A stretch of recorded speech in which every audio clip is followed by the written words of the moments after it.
পাকিস্তানে বিদেশি কূটনীতিকদের গাড়িবহরে হামলায় এক পুলিশ কর্মকর্তা নিহত হয়েছেন। এ ঘটনায় আহত হয়েছেন আরও ৩ জন।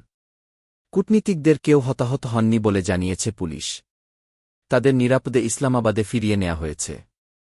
এ খবর দিয়েছে ডয়চে ভেলে। এতে বলা হয়, রোববার কূটনীতিকরা আফগানিস্তানের সীমান্তবর্তী খাইবার পাখতুনখাওয়া প্রদেশের একটি পর্যটন এলাকায় ভ্রমণ করছিলেন।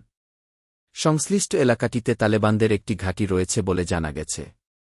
ওই গাড়িবহরে ১২টি দেশের কূটনীতিক ও বিশিষ্টজনেরা ছিলেন। গাড়িবহরটি সোয়াত জেলার মালাম জাব্বায় পর্যটন স্পট এবং পাহাড়ি রাস্তা অতিক্রম করার সময় হামলার শিকার হয়। হামলায় হতাহতের বিষয়ে মুহাম্মদ আলী খান বলেন, নিহত পুলিশ কনস্টেবলের নাম বুরহান।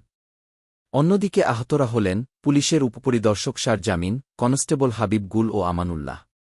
১২টি দেশের কূটনীতিকদের একটি কাফেলা ওই এলাকা পরিদর্শনে বেরিয়েছিলেন। এই কাফেলায় ছিলেন Indonesia, Ethiopia, Portugal, Kazakhstan, Bosnia ও Herzegovina, Zimbabwe, Rwanda, Turkmenistan, Vietnam, Iran, Russia এবং তাজিকিস্তানের কূটনীতিকরা।